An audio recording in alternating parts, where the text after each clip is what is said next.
Good morning, everyone. My name is Nick Fortini. I'm the president and publisher at Columbus Business First. On behalf of Business First and our friends at Dawson, we want to thank you for joining us this morning for the Central Ohio Workforce Summit. As we all know, today's topic is right at the top of the list for business leaders in Central Ohio and across the country. Business First and others have reported extensively about the skills gap between the jobs available and the qualified workers that are able to fill them.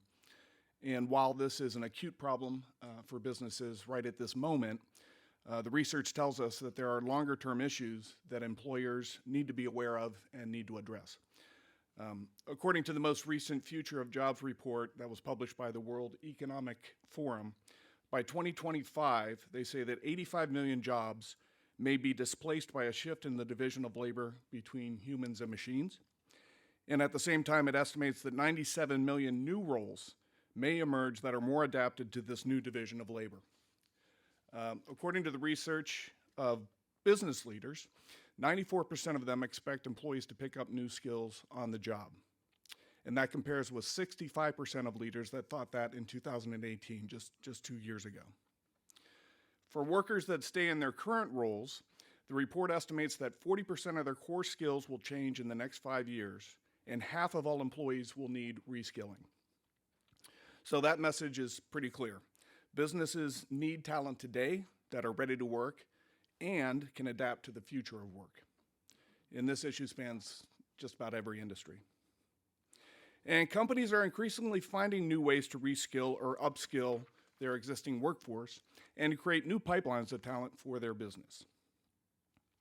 Now, before we get to our program, I'd like to take a moment to recognize and thank our friends at Dawson for organizing this event and for entrusting Business First to help shine a light on this mission-critical topic for our community's economic future. Dawson's commitment to workforce is evidenced not only by their 75-year history in our region, but by their long-standing partnership in our community. Happy 75th anniversary, Dawson. Let's give them a hand. So we're going to kick off our program today by hearing from a leader of one of Central Ohio's largest employers and job creators. Andy Rose is the president and CEO of Worthington Industries. Founded in 1955 and headquartered in Columbus, Ohio, Worthington Industries is North America's premier value-added steel processor and producer of laser-welded products. The company is also a leading global supplier of pressure cylinders and accessories for fuel storage, water systems, and outdoor living, among many other applications. Worthington operates 53 facilities in 15 states and 7 countries. They employ approximately 8,000 people, over 1,800 of which are here in Central Ohio. Just last week, Worthington Industries announced record-setting earnings for its fiscal first quarter, and that was followed by a record-setting year for the company in fiscal year 2021. Andy Rose joined Worthington Industries in 2008 as Vice President and Chief Financial Officer during the throes of the Great Recession. Successfully guiding the company through that period, he was promoted to Executive Vice President and CFO in 2014. And he was named President of Worthington Industries in 2018 and became CEO of the company in September of last year. He is a native of Columbus, Ohio, and he serves as a member of the board of directors of White Castle. He is chairman of the board of Rev One Ventures, and he is a member of the Columbus Business Advisory Council for the Federal Reserve Bank of Cleveland and the Ohio Business Roundtable. So please welcome Andy Rose.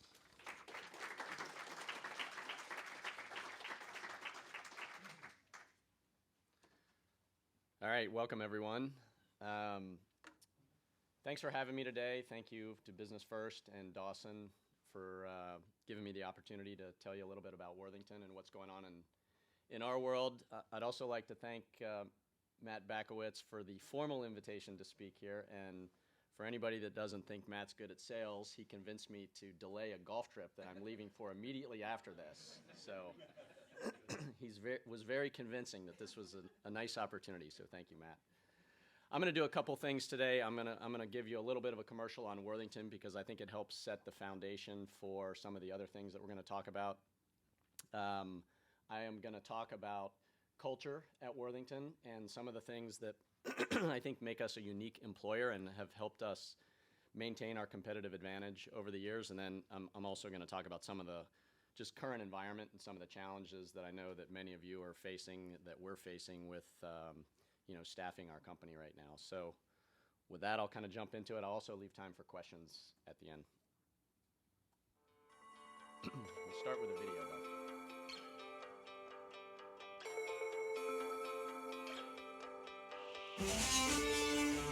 What does Worthington Industries make? Some will say steel or cylinders.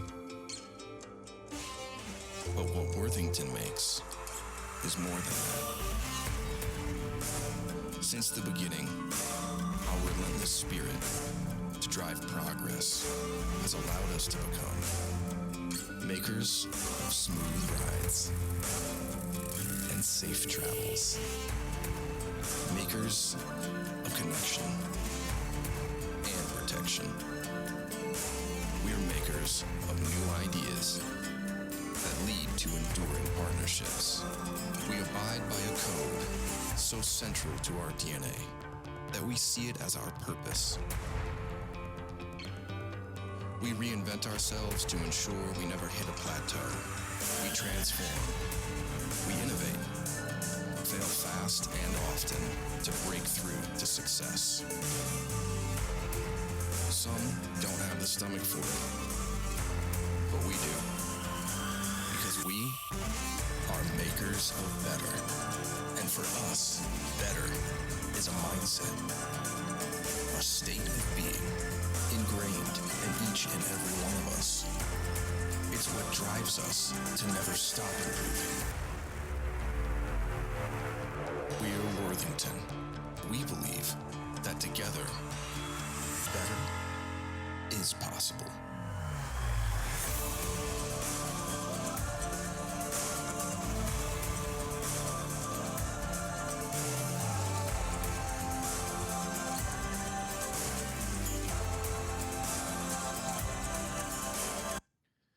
All right, well, thank you for allowing me to indulge there a little bit on a commercial on Worthington. You know, Makers of Better is a tagline that we came up with a few years ago that I think encapsulates really who we are as a company and where we came from. My predecessor, John P. McConnell, basically used to say in meetings all the time, our job is to get better every day. And I think it's a great philosophy, a great way to go through life. And as a company, we were really founded on that premise. John H. McConnell, who founded Worthington Industries in a garage here in 1955 in Worthington, Ohio, basically his whole premise was he worked at a steel mill and he had an idea for a better way to do things, and it was that simple, and off we were. So this is our vision, to be the transformative partner for our customers, a positive force in our communities, and earn exceptional returns. I'm going to tell you just briefly a little bit of background on our growth strategy. I like this little diagram because at our core, and I'm going to tell you a little bit about our philosophy. Our philosophy is really the principles by which we operate the company. It was put down on a napkin shortly after the company was founded by John McConnell, and it guides our decision-making to this day.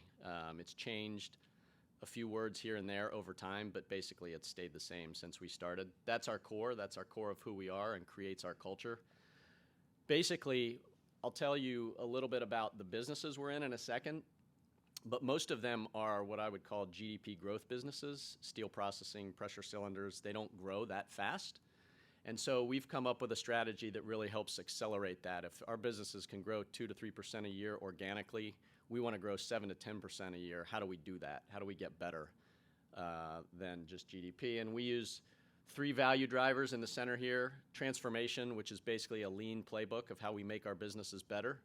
Innovation, which at its core is new product development, but there's a lot more that goes around that.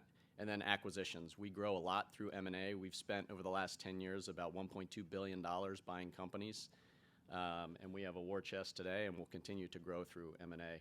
And then on the outer ring are some of what we call the enablers, things that are helping us grow our company. So analytics, information technology, automation, and advanced technologies. Those are all things that are going to help us continue to excel in the marketplace.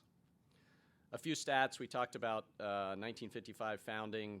Last year we did $3.6 billion in sales, 8,000 employees, 5,100 customers, 53 facilities in 7 countries. And last year, you heard we had record earnings for the company. Last quarter was our best quarter in our history, and our trailing 12-month EBITDA is about $604 million. So things are going well if you just look at the P&L. But as I've told a few of you here this morning, and I've said many times over the last year, it's the most difficult operating environment we've probably ever faced, and labor is a big component of that. I won't spend a ton of time here, but we're in most of the cars made here in the U.S. Our steel. We've won a number of awards from Fortune Best Places to Work to more recently Supplier of the Year for both General Motors and what used to be Fiat Chrysler. These are the segments that we operate in. Steel processing is our original core business. Think big flat-rolled steel coils that end up in automotive and construction. We have a building products segment that makes things like water tanks and heating tanks. We have a consumer products business. I'll show you a few of the brands there that are names you'll recognize. And then we have an emerging sustainable energy solutions business. Here's some of the brands that you might find in Home Depot, Ace Hardware, Lowe's, Walmart, Balloon Time, which is a helium balloon kit, the Coleman camping cylinder, the propane cylinder. We make about 55 million of those a year, if you can believe that. But this is a business, branded products, that you're going to see and hear more and more from us. These are some of the industries that I mentioned that we serve. Okay, so I want to spend a little bit of time just talking about culture. I mentioned the philosophy that is the cornerstone of kind of who we are. Obviously, I'm not going to read this whole thing to you, but I'll give you a couple of the key tenets. The first is, at the top of our philosophy, is we're in business to make money for our shareholders and increase the value of their investment. We're a publicly traded company. We have a fiduciary duty to do that. But shortly after that is we're a golden rule company. We want to treat people the way we want to be treated, and that's not just our employees. Of course we want to do that, but it's our suppliers, our customers, and all of the constituencies that we deal with. And then also, very important around that is that we believe in incentives. And I say that because I think this enables the makers of better, the we want to get better every day philosophy that we have, because we're a profit-sharing company. So we pay a market wage for folks, but then we have profit sharing on top of that. And that really helps facilitate all of the people in our company thinking like an owner of a business. And for those of you that own businesses, I know there's a number of you in the room here, that is a very powerful tool if you have employees that show up every day thinking like an owner, whether they want to save costs or drive revenue or do the right thing for their customer. It really is a big, big, big value that makes a difference in the world. So this is really what I'm talking about here, some of the traits that we look for in employees and also try and build and develop in our employees: being driven, dependable, curious, and insightful, asking questions, right? Questioning the status quo. Those are all important things that we want our employees to do. Corporate citizenship and sustainability, just touch on a few of the things that we like to highlight about our company. The first is we put safety first. We are a world-class organization with respect to safety. Our recordable rate was, I think, 1.6 or 7 last year, which puts us about 3 times better than the average player in our space. We want people to come to work and go home and feel safe when they do that. We recycle about 96% of the waste that we generate. We donated $2.2 million into the community last year. It was actually $3.2 million if you include some of the COVID. We donated an additional $1 million from some proceeds of an investment that we monetized. So it's really 3.2 last year, and to 46 nonprofit organizations. Most of you are aware that Worthington's been a big contributor into lots of organizations in the community, and that's important. We want to give back to the communities where we live and work.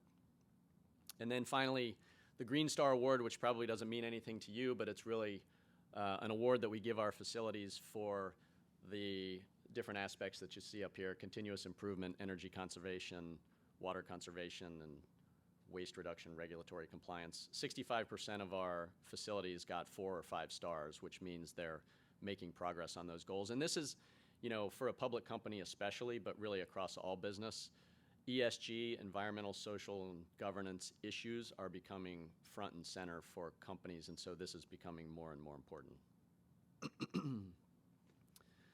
Employee engagement. So we are big believers in if your employees are engaged, that they are more productive and they're happier, and that has all kinds of benefits for an organization. First of all, they work better, they're better team players, productivity is higher, turnover is lower, and so we work very hard to make sure that we're doing everything that we can to engage our employees. And so we have certain aspects of the way we compensate folks. We pay 90% of employees' healthcare costs. We don't want them to have to worry about that. And you can see some of the results here on the right, which 74% engagement, 89% believe that we work hard to keep people safe, and then 74% manager effectiveness. So we've been doing cultural surveys for at least the entire time that I've been at Worthington, which is almost 13 years. We just sort of revamped that process to try and get deeper into the organization and more information, but it's a very useful tool to help you understand where things are working and oftentimes where things aren't. Diversity, equity, and inclusion is another area where we spend a lot of time and a lot of effort. I can tell you as a company, when you look across our entire employee footprint, we're diverse at our board level and we're diverse in our facilities. We have a lot of work to do in the middle of our company. And it doesn't mean we're bad people. We're a golden rule company. We treat people respectfully no matter who you are, where you come from, what your background is. But I think we believe at Worthington that different backgrounds, different perspectives enable better decision making. And that's the right thing to do, not just as human beings, but also the right thing to do for our shareholders. And so we have these initiatives that you see in front of you that we're using to help drive that and make faster progress than we have historically in the company. So the Great Resignation. I'm not going to read all of the statistics on this page, but the last 2 years has been the most interesting and challenging operating environment that I think we've ever faced here in the U.S., probably globally. There's so many different factors affecting people's work habits, their desire to work, what they want to do in their career.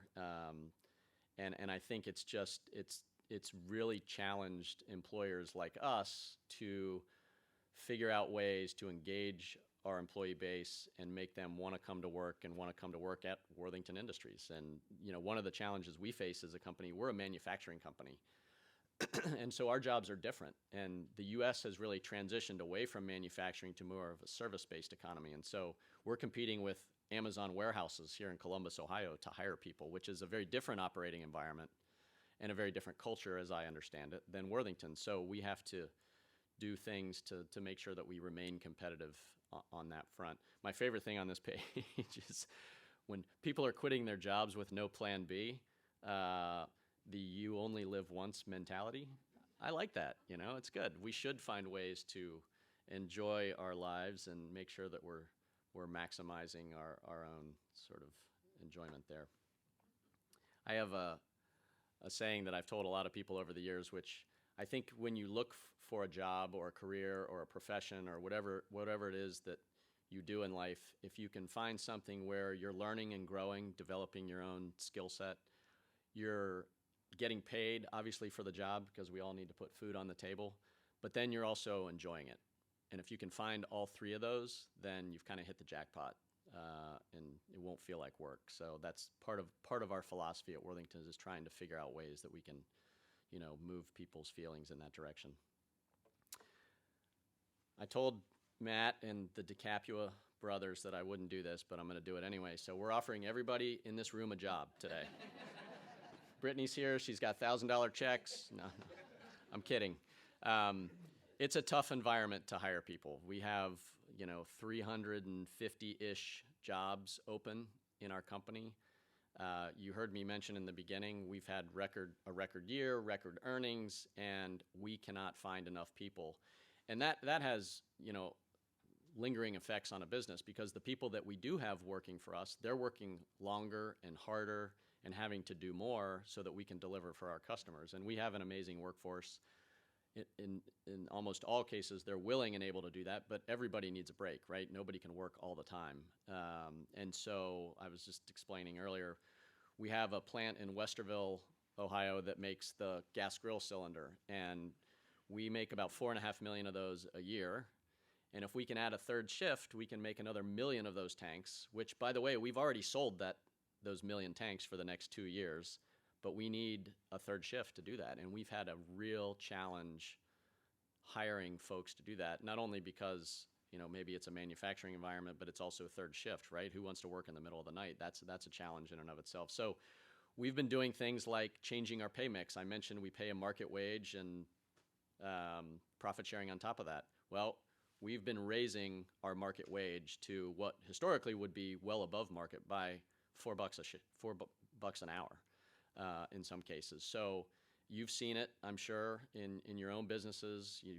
Everybody's advertising. I'm getting to 15. I'm getting to 16. We're going to 19 and 20 in many cases to try and attract people, because, as I mentioned, we've already booked the business. It's profitable business. And so that's what we're going to do so that we can deliver to our customers that as we promised. Another thing that we've been doing for, I think, 3 years, correct me if I'm wrong, Brittany, but let's call it 3 years-ish, is we're trying to source employees from, I'll call it, new avenues. And one of those is high schools. Not everybody wants to go to college or community college. Some people just want to work. They want to get a job and go after it. And what Worthington tries to do for those folks is make it attractive when you come in, but also provide runway so that you can develop your skill set, you can have a career at Worthington. We also provide free tuition for people that want to continue their education while they're working. So, and I'll touch on that in a minute. But we've gone into high schools and basically created sort of a work-study program where they actually can get some class credit. They get to work in our facilities. They get educated on what it's like to work at Worthington. And then ultimately our goal is to make job offers to these folks. And we've done that. We do, you can see on here, I'll go to this slide. We do almost like the professional athletes, we do a signing day where they come in and they have their parents there and they sign their contract, and the contract's not really binding. It's just sort of, hey, you got an offer, you accept your offer and come to work at Worthington. And to be honest and completely candid, we've had mixed success with retaining some of these folks. They come and they work and they learn, but the stick rate has not been terribly high. So I think we're looking at this program and saying, how can we make it better? How can we make it, potentially more effective? But I mentioned tuition reimbursement. You can see here some of the stats around, probably 75 or so folks doing some form of continuing education, which we will pay for. So it's a way for employees that if they want to work and they want to make money, but they also want to continue to get an education, that they can do that. And we've had that program. This isn't new, by the way. We've had this program, I think, for decades, certainly as long as I've been there. We have a pretty robust intern program. You see we had 34 interns from different places, different backgrounds. There's actually one person in that video, which I can't point to on the screen, but might be related to somebody in the room here, so very famous.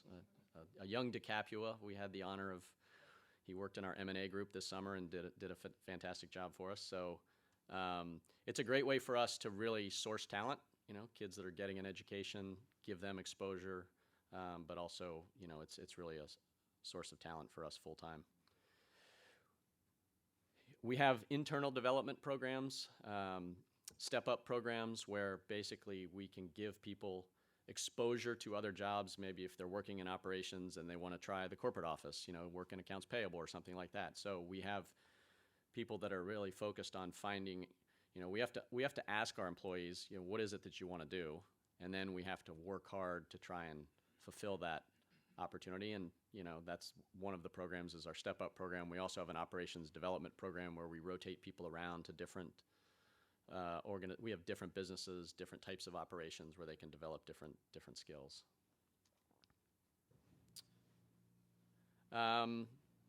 So looking ahead, right? There's lots of issues in the labor market. It's been extremely challenging, as you all well know. The pandemic triggered a lot of different things as it relates to labor market availability. The participation rate in the labor market is the lowest it's ever been in this country, and it's very competitive, right? People are busy, they have needs, and so there's a lot going on. I talked about us raising wages. Everybody's doing, I shouldn't say everybody, but a lot of folks are doing that where they certainly can. Testing creative incentives. You saw on our strategy, automation is a key enabler for us.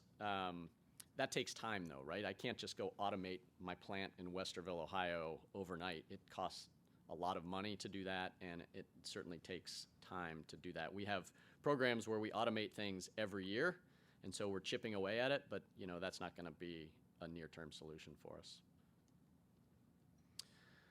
All right, so that is all of my prepared comments. Hopefully you got some perspective on who Worthington is and how we've been successful over the years, and really some of the key challenges. I feel like, I love talking about this company. It's the most amazing place I've ever worked. The culture is phenomenal. The people are phenomenal. It's a really terrific place to be. And yet at the same time, it's still very hard to find, good people. So I think many of you are facing that same challenge, and happy to take any questions at this point. Chris? You mentioned how many different facilities you have. Are you seeing across the board it's about the same as far as the challenges, or do you face different obstacles in different markets? Yeah, so good question. Are the challenges the same in every market? The short answer is no. When you go to different geographies, the labor makeup and the labor participation and the competition for labor is different. Columbus is a growing city, and it sort of has a lot going for it, so it's a very competitive market. We go to some of the smaller towns where maybe we're a large employer, and one of the best jobs, if not the best job in that community, we have less of an issue. So it's not across the board all the same. It does ebb and flow in different places, and one of the things we've done is we've tried, to experiment in some different places where we do have challenges with whether it's raising wages, more incentives, more benefits, more time off, whatever it may be, and then see how it works. And then if that works, we might roll it out across the footprint where we need it. But it's very different. We have a plant in outside of Vienna, Austria, and we have virtually no labor issues there. So it really is dependent upon the marketplace. Andy, as a former CFO, how do you think about sort of reallocating capital to meet the challenges of this labor market, right? Where are you spending? You mentioned your spend in automation. How much is that accelerating so you can meet some of these demands versus how you would have done it before? Yeah, so the question is a good one. By the way, Kenny, once a CFO, always a CFO. I can't stop looking at the numbers. I've tried, but so I think the short answer there is we are allocating more capital to the things that we think can help, like automation, but we're also allocating more capital to just labor generally. I mean, we've concluded that we need to spend more on our employees because the labor market has changed. Now, will it be different 2 years from now? I don't know. But what we're trying to do is structure it in a way, listen to our employees, listen to folks that we're trying to attract, and design our compensation programs so that it's meeting today's needs. Because just because we have something that we like doesn't mean people like that. And so there has been a shift in, thinking about paying more for employees. But then, you also have to think about what that means for the business, right? If I just make no other changes, but I raise wages across 7,000 employees, we're going to make less money.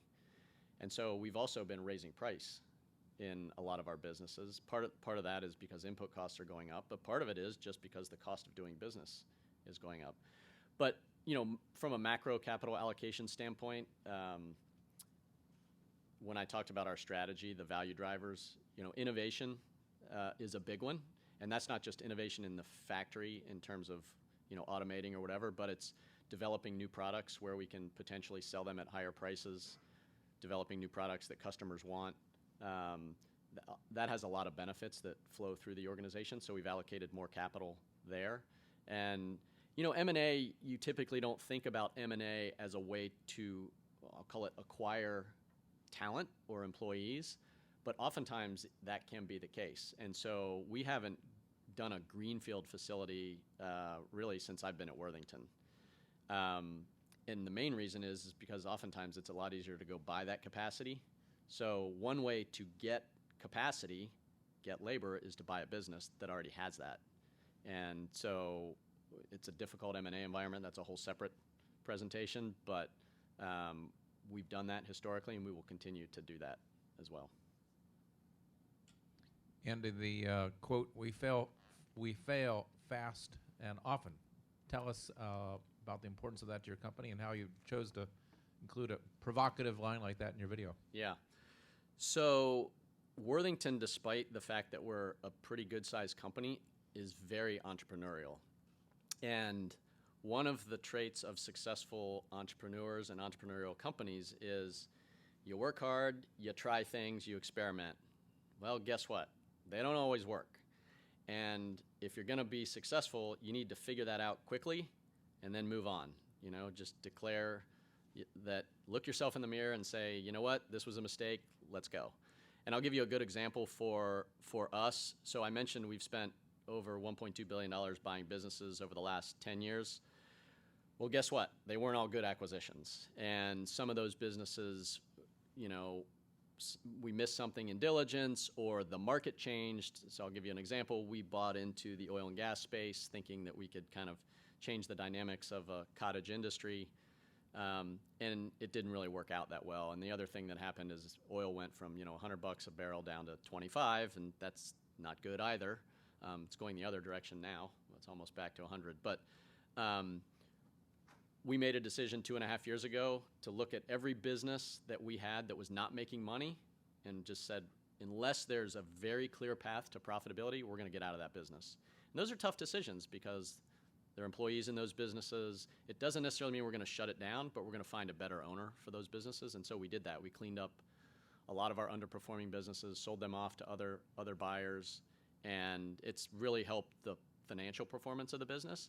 And the other thing that is, I think, an intangible there is when you have underperforming assets or businesses, inevitably it sucks 80% of your resources because everybody wants to fix it, and that's great. I mean, that's American capitalism at its finest. Like, we can do this, we can fix this, let's throw everything we've got at it. But the reality is, the way to move the needle financially, I believe, is to put those resources on your well-performing businesses and where the biggest opportunities are, as opposed to try and turn a bunch of things around that maybe aren't going to turn around. So I think that's why the fail fast mindset.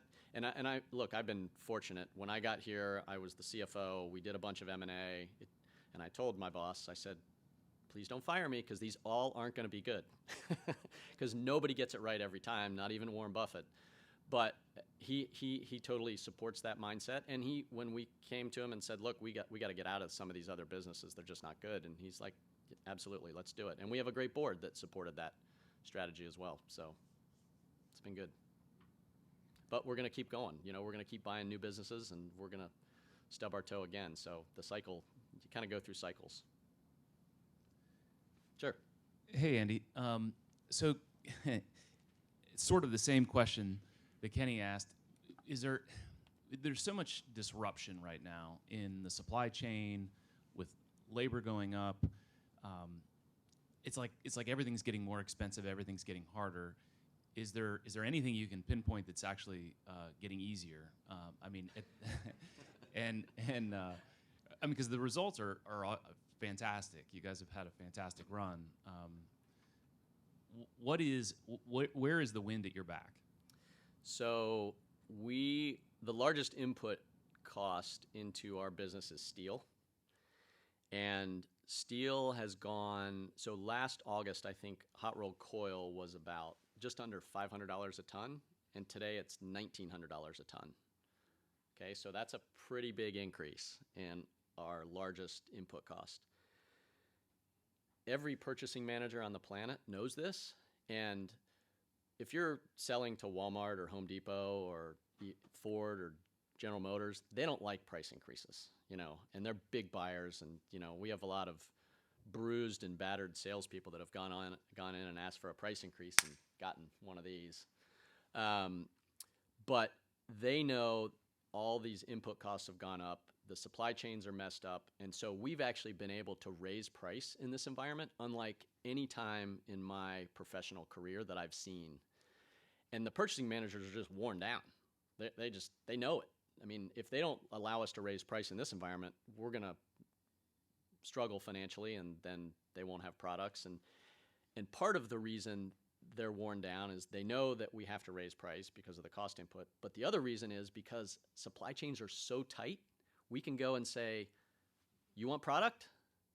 We're going to raise price. And guess what? If you don't let us raise price, we're going to give the product to this person. And they're like, whoa, we need the product. Okay, we'll take the price increase. And so that actually has made it, I think, an easier environment to actually raise price, which is the best way to make more money, to be honest. If you can raise price ahead of your cost inflation, so raise price before the higher steel comes in, that actually works to our advantage. So that's one example. Hey, Andy, thank you very much this morning back here in the back. A question about the M&A in regards to culture, and as you bring in people that kind of haven't been hired through Worthington Industries, how has because you talked a lot about culture, how has that impacted the culture, and what do you guys do to make sure that you preserve the culture you have when you're bringing people in that may not be accustomed to your culture? Yeah, so it starts in the interview process. The philosophy, we at Worthington, we carry around basically these little cards which have the philosophy on it. So we have our employee badge. Those go right beside it. When we interview people, we start talking about the philosophy. And when you come to Worthington, you'll sit in a class or two where you get educated on the philosophy. And the philosophy isn't like a set of hard and fast rules. It's a set of principles. You have to interpret it because people can point to any one thing on. So one of the things on the philosophy it says is, we believe in continuous employment for our employees. We want you to come here and have a career and stay forever. But at the top of the philosophy is we're in business to make money for shareholders. So just because you show up and you get a job doesn't mean we're going to employ you forever. You have to fit within the context of everything else, which is working hard and generating shareholder value and being a productive employee and being a good person, golden rule. If you're not doing those things, it's incumbent upon us to find somebody that will do that. And so that's part of the way that we ingrain the philosophy. And, we have to, policing it's not the right word, but, if you have somebody that doesn't follow the philosophy and isn't the kind of person that works well in our culture, that person probably should go work somewhere else, because if you get too many of those folks, it can really destroy the culture of the company. And so that's why we spend so much time and so much investment talking about the philosophy, practicing the philosophy, giving examples of the philosophy, and communicating. I mean, one of the things on our philosophy card is that we communicate through all channels. I mean, communicating what's important, how we want to behave, how to be good citizens is just as important, because then people are like, oh, okay, that's what I'm supposed to be doing. That's good.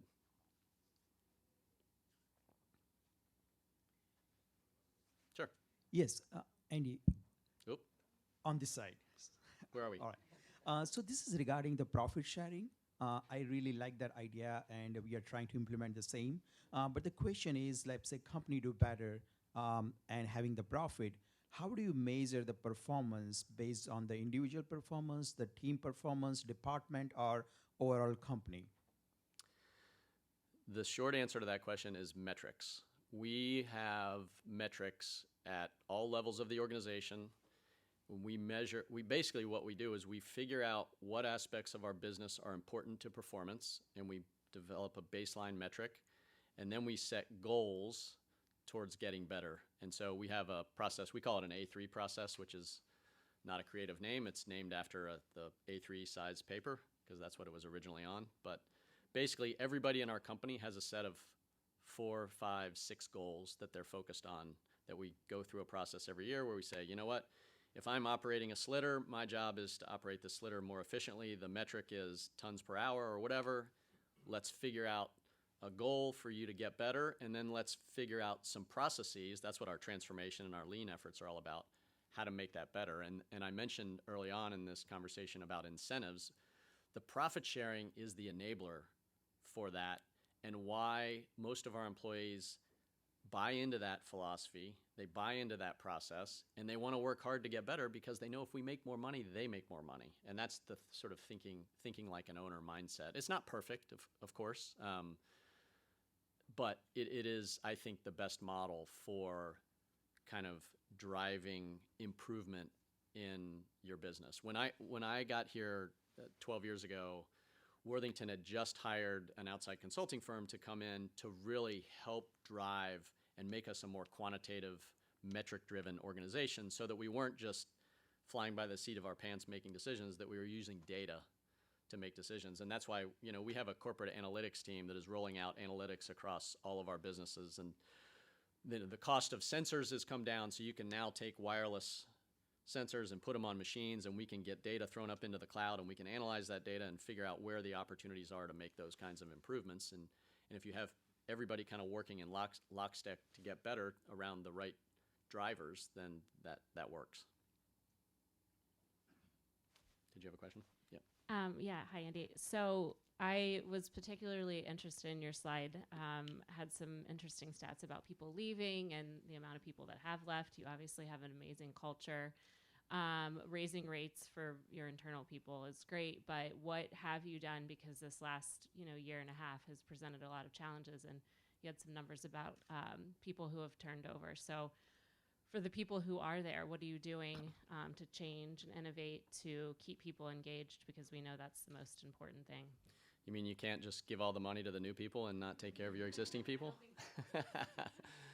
Yeah, so the short answer is when I talked about raising the starting wage $4 an hour, we did that across the board. So one of the things we're trying to figure out is, what's the right mix of base pay and profit sharing? Because one of the theories right now is that people want more fixed pay and want to take less risk. We actually have a lot of pay at risk for people because of profit sharing. But we know that whatever we do for a new employee, we actually, I think, want to do more for an existing employee. And so the short answer to your question is we did stay bonuses for all of our existing employees based on tenure. And they ranged, so in this same sort of circle, we did bonuses between $2,000 and $5,000 per person based on their tenure at Worthington. They have to stay, there's, December and March sort of payout periods, but so we want to reward the people that have already been contributing to Worthington over, their entire career. We don't want them to feel slighted in this process as well. We've got time for one more question for Andy. We have one online if we'd like. Sure. This is 2021, right? We do online. Okay, Andy. So turnover is your salaried employees, not necessarily frontline workers. Is it in your salaried employees, but not necessarily your frontline workers? No, it's both. If I'm not going to get these numbers exactly right, and I probably shouldn't guess, but the turnover is actually higher in our facilities, the manufacturing facilities, than it is in our corporate office. And part of that is the type of work, right? It's hard, turns out. And the other reason I believe personally is that's where a lot of the competition is, right? There's lots of people raising their starting wages. There's lots of jobs that are different. And if I'm starting out, or if I'm kind of a plant level person, I could, like I said before, I can go work in an Amazon warehouse, or I can go work in a fast food restaurant, and I can try different things, and it probably isn't materially different in terms of changing the amount of money that I'm going to make. And so that's where we've found the turnover to be the biggest challenge is in our facilities. But we're experiencing it, some of the stats that I showed earlier, we're experiencing it at the corporate office as well. And I think in the corporate office, it's a little bit more of that you only live once mindset, which is, well, maybe I wanted to be an artist, or maybe I wanted to, travel. Like, I have some familiarity with what's going on at Ohio Health. They've got nurses that are signing up for travel nursing programs because they can go see the world and go work somewhere for a year and then go work somewhere else for a year. And I think this COVID has just changed people's perspective on what's important to them in many cases, and I think that's more in the office environment. And we've lost people to full remote work. You know, that's another topic we haven't really touched on, but you know, companies in California are recruiting people in Columbus, Ohio, and saying, you don't have to come see us ever. Just work from there. I mean, that's amazing to me. I don't think that would ever work for us because of our culture is so strong. We need people in the office. You don't have to be in 5 days a week. Of course not. I mean, we've modified to a more flexible model, you know, 3 and 2 or 2 and 3, whatever. And that's a good thing. I love giving people flexibility because I think it helps them accomplish what they need to accomplish on the home front with their families, but they can still be extremely productive employees. But you got to be in the office, and decision-making, the cycle of decision-making is a lot faster, and the learning is faster, particularly if you're a younger employee. I mean, you really need to see how people work, see how they make decisions. You just absorb so much more information than when you're on Zoom calls. Well, thanks, everyone. About a round of applause for Andy Rose.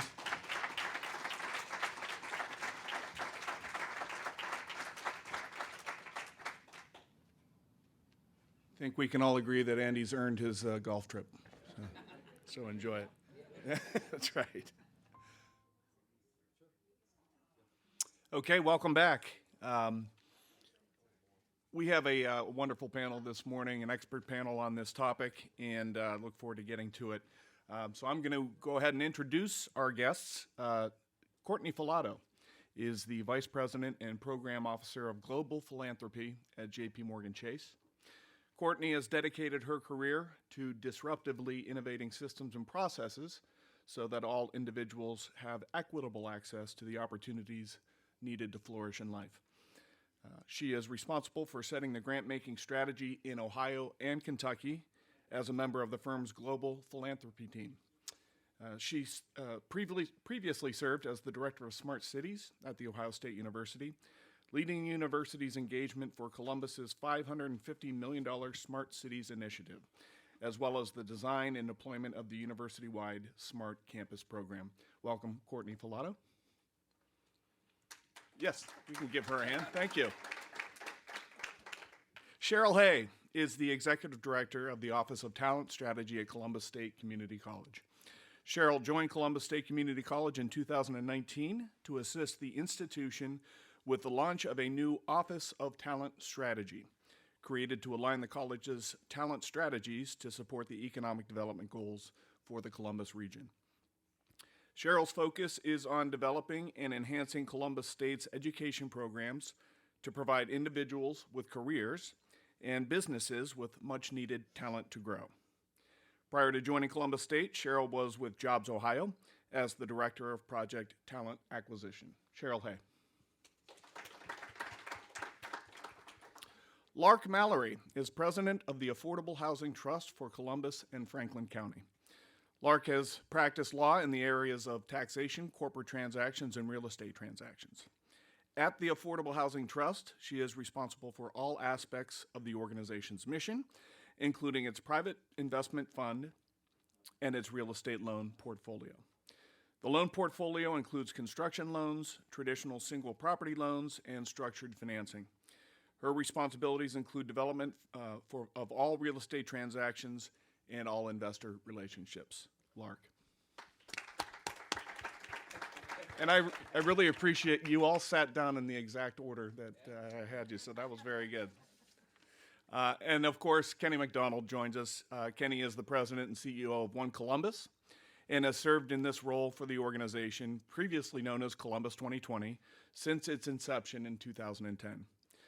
Kenny has helped lead the execution of One Columbus's strategy and development of the Columbus region's competitiveness agenda. In his role, Kenny has successfully built local and national partnerships that have accelerated the area's development. He has over 25 years of regional economic development and management consulting experience. And in January of 2022, Kenny will become the next CEO of the Columbus Partnership, a nonprofit organization of CEOs from Columbus's leading businesses and institutions, and the founder of One Columbus. And moderate, yes, please. Sorry, Kenny. Gave him short shrift there. And moderating our panel is Matt Bakowitz, Vice President of Sales and Business Development at Dawson. With more than 20 years of business development experience, Matt is responsible for leading sales initiatives, driving business relationships, and business development for the firm. Matt is a committed and passionate workforce community advocate, and he is a member of the Columbus State Community College Workforce Advisory Council, the Leadership Circle Advisory with One Columbus, and the Business Advisory Boards for Hilliard City Schools and Gahanna City Schools. So, Matt, take it away. Thanks, Nick. Good morning, everyone. Thank you for joining us this morning. What a great way to start off with Andy Rose to talk about Worthington Industries. But we've been extremely excited for this panel and this discussion. So with that said, let's get it started. The pandemic has dramatically disrupted, well, everything. But today, let's focus on the disruption to our workforce and how we can recover. The labor participation rate has dropped to 61.7%. We should start with who's left the workforce. Kenny, you're first up. There are more women than men who have left the workforce that still haven't returned, with a labor participation rate hovering at only 57%. Why has this been slow to rebound? So let me first start with just gratitude for Dawson for Business First, for all the business leaders that are in the room and online talking about this issue, because it is topic number one as we think about rebuilding, reinvigorating, and advancing the economy, and not just in Columbus, Ohio, in our region, but in the United States and around the world. You brought up a very pointed subject. More women have been affected by this pandemic and this labor disruption than any other part of our economy. And then I'll add that, like always, when we have a disruption, those that are the most vulnerable are hurt the most as well. And my way to maybe talk about that is to focus on the opportunity, particularly because of the pandemic has opened people's eyes to things that existed before. Our lack of child care, lack of transportation, all those housing that we're going to talk about today. I think we have the greatest opportunity in a generation to get after and solve the problems that have been maybe silently under, kind of under an iceberg that we've been dealing with for a generation, and this gives us the opportunity to actually address them. As challenging as that is, I think that our community leaders, our business leaders, our elected leaders are more locked in, and I actually think we have more resources to go at this issue than ever before. Not just because the federal government is providing money through a number of acts to bring money to communities, but we're reallocating money across the economic development spectrum to deal with the issue. And I know we're not going to solve the problem tomorrow, but if I am focused on 2030, which I am, then I start seeing opportunities. And I think that we're going to have a better workforce, a more inclusive workforce, and we're going to have some of these problems solved so that we're more resilient, no matter what the shock is that's going to hit us in 5 years, in 15 years, right? And so I go at this with eyes wide open and focused on the opportunity and focused on the long term and not trying to solve everything tomorrow, because we got to put a lot of Band-Aids on things right now. Okay, thank you. And even Courtney, even this morning, right? Getting her 2 kids off, and here you are. So, Lark, remote work is widely more accepted now.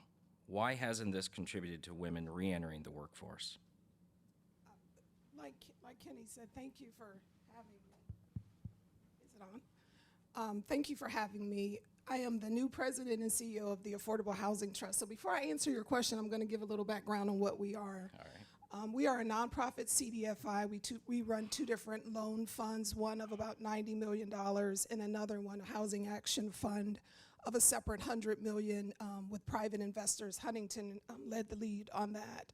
So we make loans to developers of affordable housing, and by affordable, we don't want any individual to pay more than 30% of his or her income for housing. So obviously that means that what's affordable to me or what's affordable to Kenny may not be what's affordable to me, or so that varies based on income.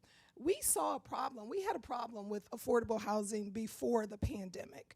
We knew that we needed 54,000 units of affordable housing at all income spectrums before the pandemic, before George Floyd. What this time has done is really put a light on the problem that we knew we already had. As Kenny said, when you're dealing with any issue, those at the lower end of the spectrum or those who are most vulnerable are going to experience the issue more profoundly than others. And that's the case with women. We have a lot of households being run by women, and we also have a lot of two-parent households where women still bear the brunt of taking care of the children, taking care of the houses. And so imagine a situation, we don't even have to imagine it, we've lived it, where the children are at home, the parents are at home, and women still have to both work, take care of the household, and take care of the children. We've always had this problem. It's just much more in our faces now, and so what are we going to do about it? And I will say this as well, every time we talk about any issue, I'm going to look at it from a lens of housing. Housing is an economic driver for everything. Thank you, Lark. You know, in addition to our female workforce being slow to rebound, we also have witnessed a large number of retirees that exited prematurely due to the pandemic that we aren't able to bring back. So we need to recoup this workforce. So my next question is for Cheryl. Cheryl, what about students? How do we better engage with the student workforce population? So first, I do want to thank Dawson and Business First for having Columbus State be part of this. They are great partners to us, and we're going to talk a little bit about that as the panel goes on. But let me tell you a little bit about what the student looks like at Columbus State. So we have about 40,000 students that we interact with in an annual basis. Some of them are there for degrees, but many of them are also there for skill upgrades. They're there, unfortunately, trying to figure it out, hoping a class is going to ignite something in them and help them figure out that connection to career. And then we have a student body that is primarily part-time. So they're already working in the community now, and they're likely not in the job they want to be in, which is why they're at Columbus State. They're trying to get that next career step. And then we have 80% of our graduates stay in the region. But I want to talk a little bit about what our student looks like now in recovery, if that's what we can say we're in at the moment. So we just did a survey with students, and everybody's making fun of me because I brought notes up here. But I did it because my memory is not what it used to be, and I don't want to get these numbers wrong. But we did a student survey about financial stability, and I want to talk a little bit about that because it also relates to what Lark has been talking about. So 62% of our student respondents at Columbus State to the survey said they had a basic need related to insecurity overall. 52% said housing was the insecurity for them, with 16% saying they were homeless in the last year. 39% said they had a food insecurity, with 30% saying it was a very low access to food. 44% find their total debt to be overwhelming, and 55% have more student debt than they expected, with 34% of our students paying for a college education with a credit card. 59% said they'd have trouble coming up with $500 in an emergency situation, and 36% said Columbus State has no idea I have this problem, because I'm not seeking help, either because there's a stigma I feel attached to seeking help, or I just don't even know where to start. So when Matt asks about how do employers engage with students and how do we get in and get them into the workplace, I think with recovery, there's two answers to that question. Certainly employment is one of those, and I'll talk about that, but certainly coming together as a community and doing things around these needs are going to be huge for our growth and stability going forward, because this is not, again, just a dynamic that happened with the pandemic. This was happening before the pandemic. And so what we're doing, we have employers and community members that are helping us. We have a Mid-Ohio market on campus, so students have access to food. We are in a Success Bridge program, which is housing to help students who are beginning to experience difficulty keeping their housing. They're going to get evicted, which means they're not going to continue with school. So we are working with partners, both financially as well as other resources, to help kind of put a gate around students to help meet their individual needs. And then on the other front, if we talk about how do employers engage today, and we talk about this great resignation that's occurring, you know, some of the studies have come back with the fact that individuals are not connecting or are leaving because they feel their employers aren't treating the whole person anymore. It's transactional. It's here's an incentive, here's a pay hike, but it's not looking at the emotional wreck and some of the things that have occurred for people during the pandemic. Elder care issues, child care issues, all of these things are ramped up. And so they want employers who are looking at them as a person and providing these hybrid schedules, flexible work, really looking at benefits in a different way. Not just I've provided you an elder care benefit, but I am actually working in the community with partners to figure out how we build capacity around your ability to get care for elder or child care issues. So when we think about engagement, even on the resignation side of current employees, employers getting in and really looking at the whole person and how do they help them. And so if we look at students, I think the biggest inroads for our employers are things around internships, for example. Worthington Industries talked about that. They're a great partner with Columbus State in doing that in the manufacturing space. But I just had to tell an employer, because of the pandemic, we've had students who couldn't finish their career path education because their career required a clinical of some kind. So I just worked with an employer who needs vet technicians. Because of the pandemic, we couldn't get those clinicals in. So our last graduating class is this December. Every student is already spoken for because they did an internship with an employer and that employer hired them.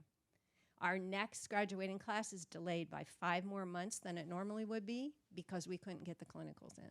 So if you think about that labor crunch right there, just that delay and what that creates, internships, apprenticeship programs, pre-apprentice are going to be huge towards helping employers connect with talent going forward. Well, by the way, thank you for bringing those stats. Those are good. Just want to say thank you. And that's I'll send them to you. great answers. Thank you, Cheryl. You know, and as you mentioned, Andy Rose did bring up some stuff they're doing at Worthington Industries. Courtney, you know, what are some ways companies, even like JP Morgan Chase, are engaging with students? Another great question. So first off, thank you, Dawson. Thank you, Business First. I'm going to take a step down. Cheryl talked a lot about our community college, our college-age students. The long-term play, as we think about the future of work, the fourth industrial revolution, and we think about recovery, the future economy is around students who are in kindergarten, first, second, third, fourth, our K-12 pipeline. At JP Morgan and in the role I do in our philanthropy group, we've invested a lot in career pathways work, which is engaging our K-12 school districts in more purposely sequencing courses and experiences for students that allows them to graduate high school with more than just their 4-year degree. So they can leave high school with, on their way to a 2 or 4-year degree, a certificate maybe, a credential. And even if they don't have one of those additional pieces, they have experiences that can tell them what they may want to or not want to explore after high school. We at JP Morgan, as we think about career pathways, because a lot of school districts have 50, 60, everything from cooks, chefs, IT, healthcare. The ones that we are really focused on as a firm are those high demand, high quality career pathways for those in-demand jobs regionally. And so in each community that we support this work, it looks very different.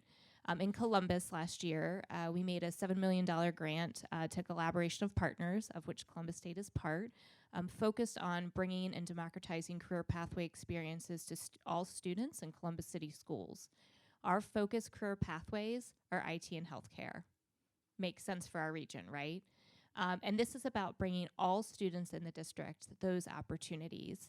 And this is not a simple task. And so when we talk about engaging students, I will say we as the business community need to engage students, but more importantly, we need to engage the organizations of which students are in. And in this case, it's the school districts, right? It's these big bureaucracies. It's Ohio State. It's Columbus State. It's how do we work with those administrations to change the systems, not just implement a program, right? Programs come and go, systems stay. So that's really what our grant is trying to do when we talk about student engagement right now with Columbus City Schools for the future, for the now, but also the future of work in the community. That's some great insight. Thank you. And, another opportunity we should address is our immigrant population. Dawson has helped some of our clients with a strong workforce by engaging several immigrant populations within our region by hiring bilingual recruiters to recruit from their community. So, Kenny and then Courtney, do you have any advice on engaging the immigrant population? Well, first of all, our teams and some of our partners like Columbus State actually have great inroads. We work with employers every day, both existing and new, and with great partners like Dawson and others that actually have contacts within those communities. What's changed I'd say it's changed over the last 10 years, is that you can't just post jobs. You can't just say, I have some opportunities, and people will find you. You have to go into the community. And there are a couple benefits of doing that, by the way, right? It's not just that the more proximity you have to a community, the more engaged you are with them, and the more success you're going to have recruiting from it. But I also think that you begin to understand the community a little bit better, right? If you're recruiting from, a neighborhood or an immigrant population or even a part of town or regional sub-region of our area, you begin to understand the issues impacting the community where they live. And I actually think that several of our employers have started to take additional steps to say, okay, there's a problem in that community that goes beyond just employment. And there's a housing crunch there, or there's a transportation problem. They're having a problem getting to and from work or something like that. And so employers and partners around them are starting to find solutions to actually solve those problems. That's why I'm sort of eternally optimistic about this, because we're a market-based society. We find solutions as problems present themselves, and I find our employers being more willing to solve those problems and more willing to engage and jump in and get proximity to those populations than ever before. And there's more resources to actually help them do that, right? So I know we're having a crunch right now, but I just think if we stay after that and we really develop this proximity to people, that we're going to understand the problems and we're going to solve them. If we go back to, and we have the illusion that we can go back to, I just wish I could just step back, post my job, and everybody's going to come to me. It is not going to work like that. It has forever changed, and the proximity, those employers that have the most proximity and understanding of the issues that are impacting the community where their employees live are going to have the most success in the future. I totally agree. The go to Gemba mentality, and this is where I think, so I sit in corporate responsibility and community engagement for the firm, this is what we do every day. And I think it's so important with these populations to not just be coming into their community all of a sudden because we want them. I think it's important, to Kenny's point, that we show up in our communities always. We address the problems. We don't guess. We listen. We have them actively a part of the conversations as we are deploying our dollars, identifying problems, creating solutions, not just have them happen to them, but have them happen with them. Those organic partnerships of community allow for then when jobs are posted and when we want to recruit and we want to diversify, we all want to diversify our workforce. We all have jobs that are unfilled. There is more trust by having that community connection than just that random, we're going to now come into your local grocer, bank, or wherever and start to try to get you to come work with us. You don't trust us. You don't know us. You know us just as maybe a bank, and a bank you've never seen. So I know at JP Morgan, we have really taken this approach to community as kind of a frontline first as we walk into our communities, with the hope then the diversifying of our talent pipeline will certainly come next. So I got another question, and for Courtney and Kenny. The Great Resignation isn't forecasted to end, with many employees continuing to quit. YOLO, no plan B. What can we do to avoid additional turnover at our companies? Courtney first. Okay, Kenny first. So, I think I posted this a couple weeks ago. I think we have better employers. They're paying more, have better work conditions, and have a better understanding of the employees than ever in our history. Okay?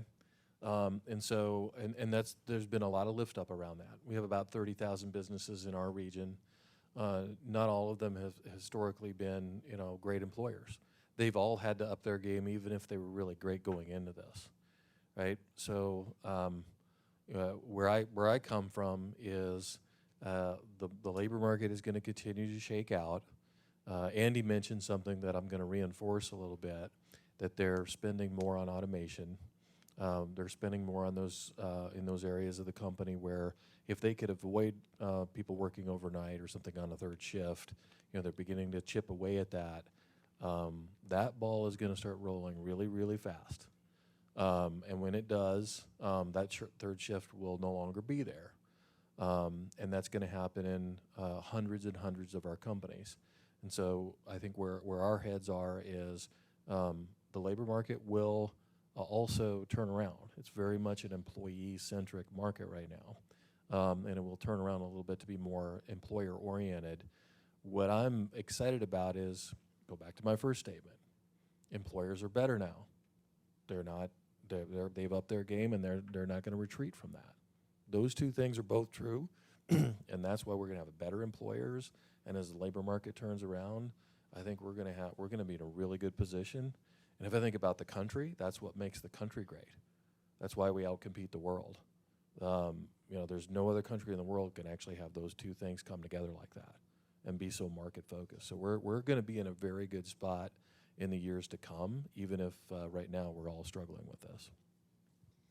I want to talk about two things that I think are really important. One is upskilling, reskilling education, and the other is corporate responsibility. So at JP Morgan, we are very lucky that our company has been ahead of the curve in thinking about this for a long time, especially as the future of work is here, fourth industrial revolution. We are the largest tech hub outside of New York, New Jersey for the firm.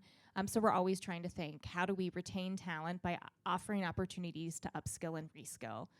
So we have local programs with local colleges on things like data analytics, making them available, bringing the faculty to JP Morgan. In some models, taking our employees to the campus pre-COVID, and others. We also have new education benefits in which you have personalized coaches.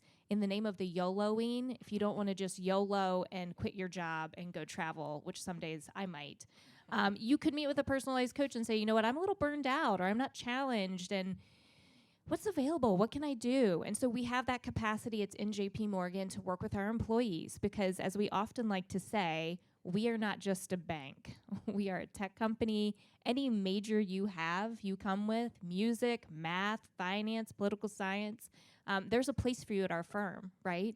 We are looking for the skills. So I think JP Morgan, like a lot of companies, is really rethinking how we're upskilling, reskilling our own employees and providing the personalized educational roadmaps for those who might want to take a pivot. The other thing that is becoming increasingly important in a lot of organizations, especially organizations like ours, is your corporate responsibility. Employees care what we do. They care if you show up. Last year, especially between the pandemic, George Floyd, it was our employees looking to us as everyone was trapped in their homes going, what are we collectively as a firm doing to address this? And it's not just about throwing money at it. Money helps. It's about, where are you taking a stand? Where are you leaning in? Where are you offering opportunities, not just to check box? Yeah, we did some racial equity training, right? we did the training, we understood it, we've implemented, we've changed, right? Our employees are caring where we stand, how we stand, in what ways we stand. And so what I'm finding is very interesting and exciting, especially for people like me who this is their job, is how much our work is starting to matter even more because of the last 18 months. And so I think it behooves all corporate partners to really, think and dig into your corporate responsibility strategies, think into your philanthropy, where are you putting your money, why, and then where are you putting your power?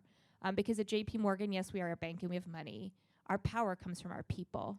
We have some of the smartest, brightest, most passionate leaders and employees I've ever met. And so when we unleash that on a cause, when we empower them to take time during their workday to just work hours, go volunteer, go do this, go do that, it matters to them. It matters that we care enough about our community to allow them to engage in it. So I think those sorts of incentives are also important. Right. Thank you. Cheryl, since the pandemic, have you seen a change in student demographics at Columbus State? You've kind of hit on some stuff, but it's been interesting. Certainly the federal government has helped with the relief money to help students take education. But even with us offering free classes where they have no cost, we saw individuals, primarily age 35 and up, who said, until you go back in person, I can't do it. I can't navigate online. I can't be successful online. A little bit of that mentorship you talked about, they need that. They need that in-person delivery. And some of the skills that they're interested in the occupation areas really require it. So one of the things that we've been doing is looking at what can we do to address that, as well as some of our new Americans and bringing them into the workforce. Many of them are coming to us with great skills, but they have English barriers. They have barriers with maybe computer literacy in our environment and for some of our jobs, especially where there's a lot of automation. So we are working to open up accelerated training centers. We are doing that in partnership with Dawson, who has been great. They, how Matt delayed Andy's trip for golf. I have delayed a lot of things for Matt in trying to, so I've paid him back a little bit, in trying to get something started in the community where we could have a space where we could train people in neighborhoods. And so Dawson has been kind enough to open up their Reynoldsburg facility for us. We're going to be doing several different career tracks at that facility. They're at no cost to individuals, so that they can come in and get either retooled, get reconnected. I mean, for some people, I think it's just, I just don't know how to get back into it. And I don't even know what the jobs are. You hear so much in the media about where jobs are and are not, and everybody's looking for the solid information around that. And I agree with Kenny. We have got some really great businesses here who are leaning in, who are not waiting on something to just happen, who are trying to create the growth and stability that we need. I was lucky to do a lot of work with the Aspen Institute over the years. And it was interesting to me as I went to different states, my topic to talk about was about employers leaning in. And many of the people would come up after and say, well, how did you get them to do that?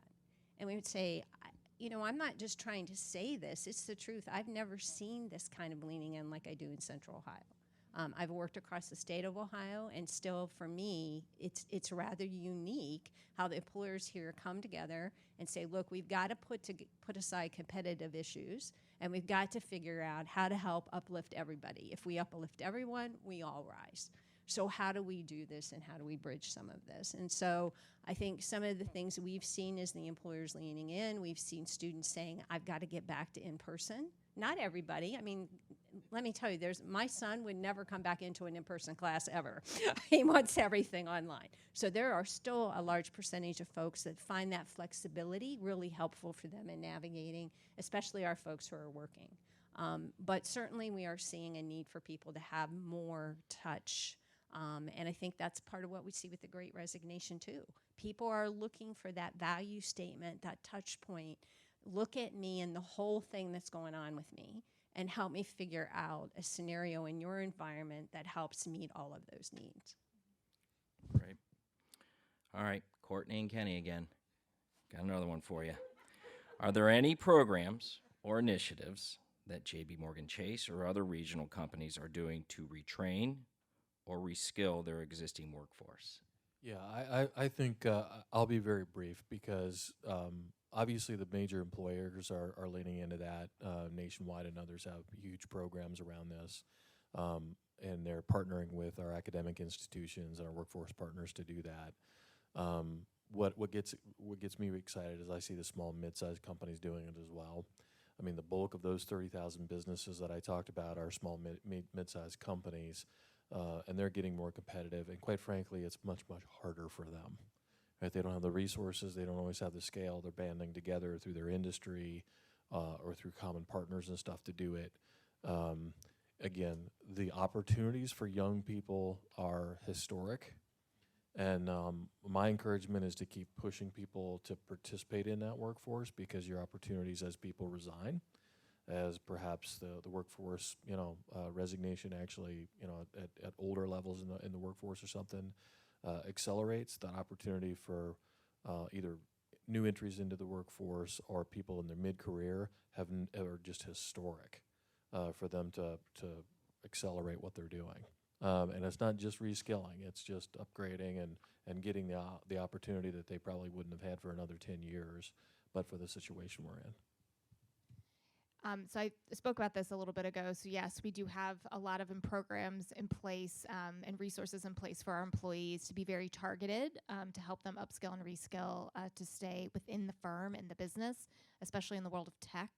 I would be remiss not to say, though, especially given the role that I have, not only are we focused on our employees and upskilling and reskilling, but also within the community, things like these tech boot camps that are popping up all over the place. We as a foundation have been investing in them heavily all over the country. I know here in Columbus, a new one that we've just invested in is Color-Coded Labs. So as we as a firm look to increase our tech talent and the diversity of our tech talent, we are also going to more places. Because even if we hired every single piece of tech talent from Columbus State and Ohio State and Franklin and Denison everywhere, we still would not have enough, nor would AEP, nor would Nationwide. There's not enough. So we are already and always starting to look in the world of upskilling and reskilling for talent, new talent to the firm, outside of the more traditional places that we used to look. Okay. So we're going to shift our conversation to the future. The Columbus region is #1 in the Midwest for population, job, and GDP growth. We've had more than 10% population growth over the last decade for a projected growth of 1 million by 2050. All right, Kenny, from an economic development perspective, what are the concerns or obstacles we need to address to support this growth? Say it's all about housing, Lark. Housing's important. I'll be as brief as I can. We have great opportunities in Central Ohio in the Columbus region. We must stay aggressive in because of something Andy said earlier. Yes, our employers are doing great. We have great opportunities happening right now, and in a parallel way, our businesses have never been under as much stress. All of our core industries are at risk. Take our automotive market, transferring over to electric vehicles. Are we going to be able to make that leap? Our financial services industry. I'm not going to count on all of them being here in 10 years. There's going to be massive consolidation. I'm looking at our logistics industry, massive changes, right? Any consumer product manufacturer is, and our retailers obviously are undergoing massive change, right? We have got to accept that there is a historic economic transformation, not just a labor transformation. And so we got to stay after building our economic base, doing it from a private sector standpoint, because we're going to continue to recruit great people and great companies from around the world to our market, because no matter what we do, some companies in Columbus, Ohio will fail because of the industries they're in, or they haven't made the transformation, not just through their workforce, but through their business models. And we got to stay aggressive and keep evolving very, very quickly. And then I'll go back to a couple of community issues. We've got to address transportation, transit, housing, and workforce, those big systematic things that actually make everything work, very, very aggressively. And I'll underscore something Courtney said, It's not about programs. We got enough programs. We need systems change because the systems are working the way they're designed right now. And if we don't change the way they're designed and how they fundamentally operate, we're not going to make the economic transformation as a community, right? So I'm extremely positive that we're going to do that, but I will say we absolutely have to do it because the world's going to get more interesting in the next 10 years and going to be more disruptive in the next 10 years than it has been the last 2. That's a good lead-in. So we're going to have some questions here for Lark. And so Columbus already has low housing inventory, the lowest compared to other top metros like Raleigh, Nashville, Charlotte, Austin. Why is that? That's a difficult question. Well, we have low inventory, but we're not doing as poorly as some other communities. For example, Business First ran an article a couple of weeks ago that talked about the rental market and competition bidding on rental places. We know that there's bidding in home purchases, but there's also bidding wars where for rental units. So we don't yet have that problem, but maybe we're not doing as well as some other communities. So we do have some opportunities for improvement. The biggest thing we're going to have to address is density. Density, zoning, and bringing everyone to the table to address the problem that's going to affect all of us. This can't be a not in my backyard, a NIMBY issue. It has to be all of us at the table figuring out what we're going to do about housing. But density, we're going to have to address density and zoning.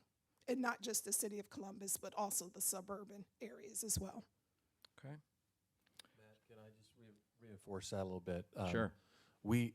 If we're going to invite the best people in the world come to our market, if we're going to continue to retain our graduates and invite those thousands and thousands of college graduates that we have every year here, it's very simple. We got to have a place for them, right?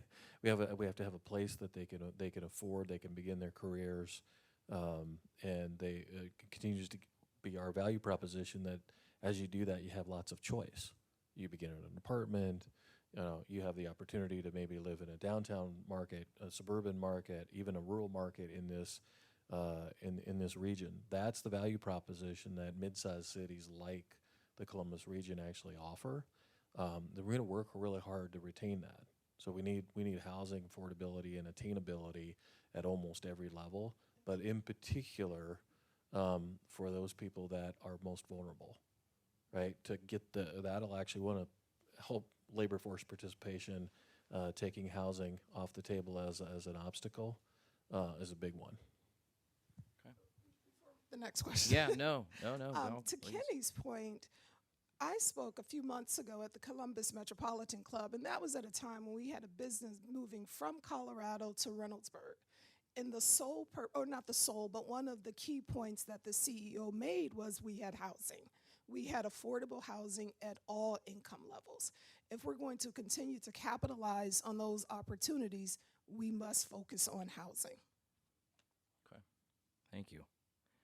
Kind of hit on this, but I'm going to ask it, and then there might be some other points to bring up. But due to the low inventory, this has to negatively impact affordable housing, right? Which we said. And so, from a viewpoint, again, what does our county and our region need to address this? Are there some other things that we can, together?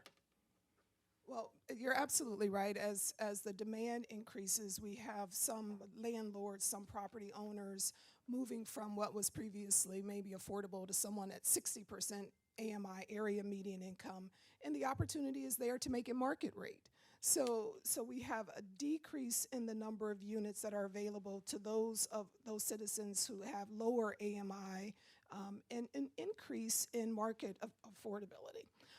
We need it across all levels, and we're going to need a regional approach to the issue.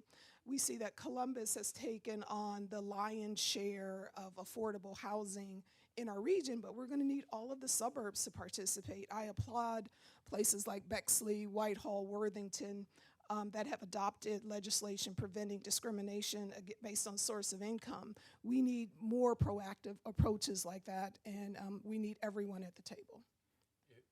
I'll marry a couple of diverse issues together: work from home and tax policy in the state of Ohio. We're at a very interesting inflection point. So it used to be I didn't care necessarily where you lived, as long as I had those employers in my community, I got that tax base because I knew they were coming to work every day. That's still true in communities that are largely industrial. It's not so much true in those communities that actually are largely service workers or have worked in office environments, both in the city and in our suburban markets. I care a lot now if I'm a community leader about where you're living. I'm going all in on all the above.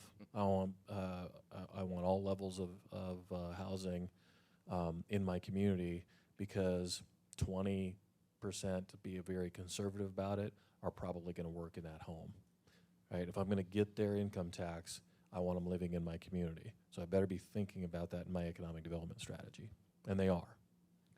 So Kenny has really touched on my favorite topics. I'm a CPA with a master's degree in tax law, so let's talk tax policy and housing.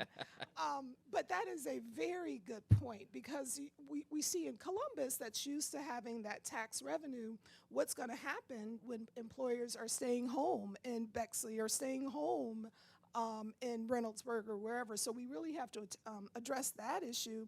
But as an employer, what do we do with the people who want to stay home? What do we do with their offices? Or I pay for all of parking for all of my, not a lot of them, but I have the entire staff. What do I do with the parking passes? And that affects the revenue of the garages downtown. So we do have to look at this holistically and remember housing. Housing, housing, housing. Housing, housing, housing. Okay, I got one final question for all of you. So, we have housing, education, economic development, and corporations represented today. How can we work together? How do we collaborate to continue to combat our workforce crisis? And we'll go down with Courtney first. Oh yeah, Cheryl, Lark, and Kenny. Well, I think the good news here in Columbus, to Cheryl's point earlier, is we are different because we already are working together. We have a lot of tables set, formal tables, informal tables. We are a big little city. There's a lot of conversation happening. The thing that's driving me in these conversations though right now is what does success actually look like? What are we working towards? As a former researcher, or always researcher, I guess by trade, what will it look like, and a qualitative researcher, not quantitative, so the numbers aren't my thing. What will it look like, sound like, feel like when we get there, when we get better as a region, when we fix some of these problems, when the affordable housing crisis, it is part numbers game, but there's also a qualitative component to having safe, affordable, good quality housing for everyone in the region. So that's I think the next big step in the conversations, especially as we as a community are inundated with buckets of cash from all sorts of places right now, and we think about the different programs we want to support. I'm often wondering as I sit at these tables asking, all of this sounds great, but like, what is it all building towards? What is that? What's the Build Back Better Columbus look like, sound like, feel like in recovery? And how will we as a community know when we get there? And I think those metrics and impact conversations are really key. And I don't think it's just, I don't want a dashboard. I think it's a mix of qualitative and quantitative conversations that we as a community do need to come together so that as we do this work, we are all kind of, to Andy's point when he said we have 4 things and then everybody, writes their review every year on how am I meeting those 4 things. Like, we as a community, like, what are our collective, not just, housing, not just education, not just, what are the 4 things we're striving for?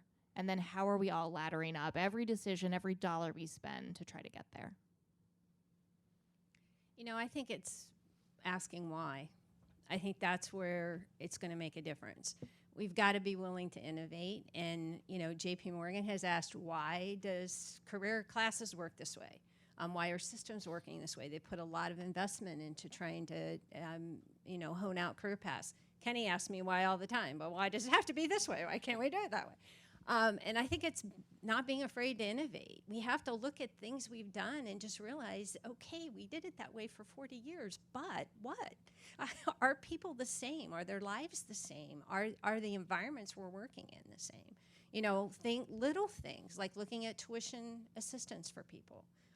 You know, our programs have always been reimbursement programs, but if you look at the data, most people can't take advantage of it because they can't upfront the money. So they can't grow in the job they're in. They can't get more skills because they don't have the income capital to get started. We just talked about 36% of those that responded to our survey said they're paying by credit card. How long can they do that?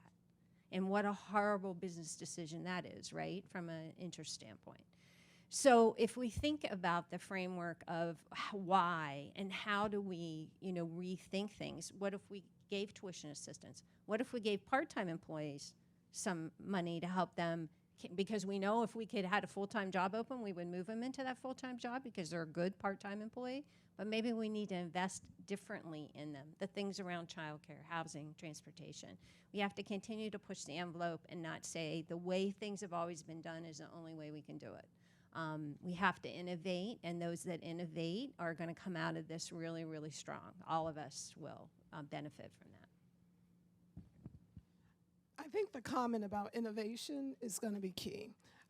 But in order to innovate, we're going to have to listen to other voices. It can't be the way we've always done it with the same voices at the table. All of this is interrelated. I heard the new police chief talking about how housing affects crime, or how lack of job opportunities affect crime. So we have to look at the problems that we're facing as a region, not problems, opportunities we're facing as a region as interrelated, and don't forget about housing. I'll put a fine point on it.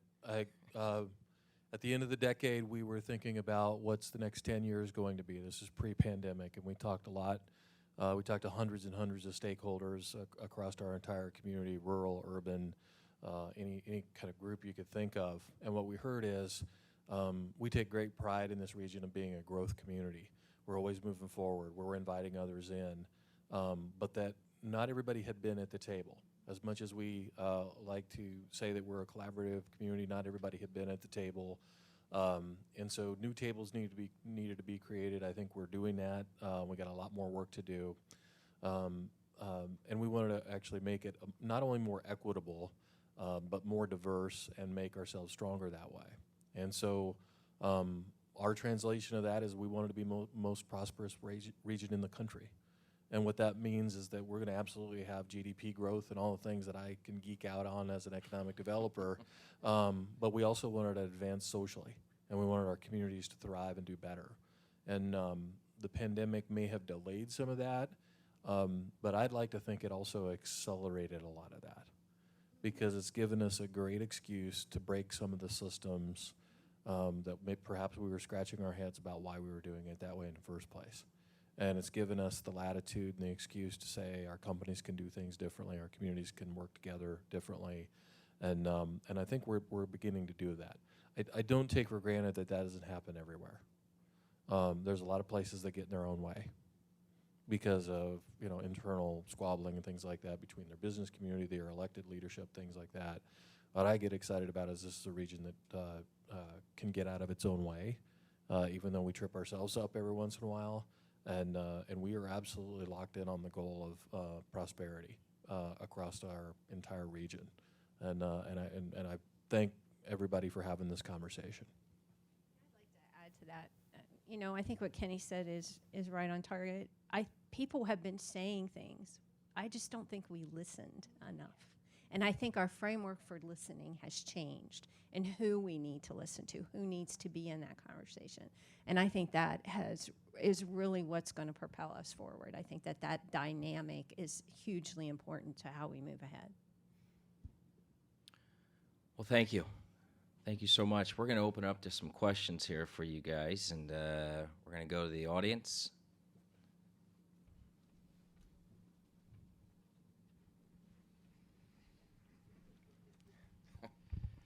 I direct this to Cheryl, but I'm curious if any of you have heard of can answer this. we in the staffing business, one of the things that we have seen are people graduating with degrees that I don't want to say are worthless, but company doesn't really have an interest in hiring somebody that has a degree in something that doesn't fit what they need. They're sitting there with all this debt that they acquired. Purdue University introduced a program a few years ago where you don't pay tuition. Instead, they take a percentage of your earnings over a period of time. And what that does is it varies based upon what your degree is in. For example, if you want to be a mechanical engineer, you're not going to make as much. You might pay 6.2%, but petroleum engineers only pay 2.3% of their income over a period of time. Seems to me that's a really clever way to address some of the things you were talking about, Cheryl.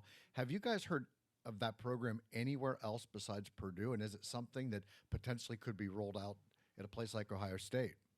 So there, I'll answer, there's kind of two parts there. One, students with degrees that don't relate to what an employer is looking for, and two is on the what they actually call income share agreements. So on the first one, you know, one of the things that's brought up in the Great Resignation as a secondary factor in why people are leaving is because of career transparency. And I would say that's the same problem with students trying to figure out what to do. There isn't a good understanding of what is the career path when I get into an employer's door. Where do I go next? We spend a lot of time working with employers to actually develop career maps so our students can say, oh, so I need to take this and not that in order to really do that job. That's a lot of the work J.P. Morgan's been doing with the college, Columbus State and OSU, about looking at these classes and saying, look, when we say we need an IT leader, when we need a marketing manager, this is what they need to know. And we have to figure out how to give them that coursework. Now, there's accreditation bodies, so, you know, there are things, and it's like licensures to be an RN. There are certain things that we have to still step around in concert in order to be able to say someone could take something at Columbus State and then transfer to any university. So there has to be a continuity there. But I think there really is a real desire to figure out how do we get people into the right program areas. I mean, not everybody comes to education for the desire of a job. Some are in that creative space. They want to be an artist. They want to be a musician. They're looking for those things as well. But the majority of students in a community college, they're looking for work. They want to be connected with that career. And so there is much work being done on how do we really help them understand those career tracks. Those internship programs, for example, Earn and Learn, are great ways for students to be able to figure that out, because the employer is hiring them for a period of time while they're going to school, and they're getting to test the career, and the employer is getting to test the student out to see if they're the right fit. On the income share agreement side, so how do we look at students paying differently, not being in debt? Columbus State is been working, community colleges are very affordable, and they have been working on ways on how do we work with students to leave without debt. More intensive counseling, more intensive connections to scholarships and all kinds of opportunities like Earn and Learn, where they can actually make a wage, and then they're not incurring as much debt. The income share agreements is actually something that Jobs Ohio brought to a program they're doing called Ohio to Work. So they did a pilot program up in Northeast Ohio. They're now starting one here in Central Ohio with the Workforce Development Board of Central Ohio, Lisa Pat McDaniel, who's the CEO for that space. So Lisa is now beginning to roll out, what do we do to put people into career tracks, and then how do we look at some of that debt issue. Income share agreements are something we have just begun to explore. Purdue does do it. Some of the dynamics around it are students don't have to pay it back if they don't hit a certain wage level. And then if they hit a wage level, then they begin to make payments based on that wage amount, so it's more comfortable for them to be able to make that payment. There's not a ton of really great data yet on the overall impact of that.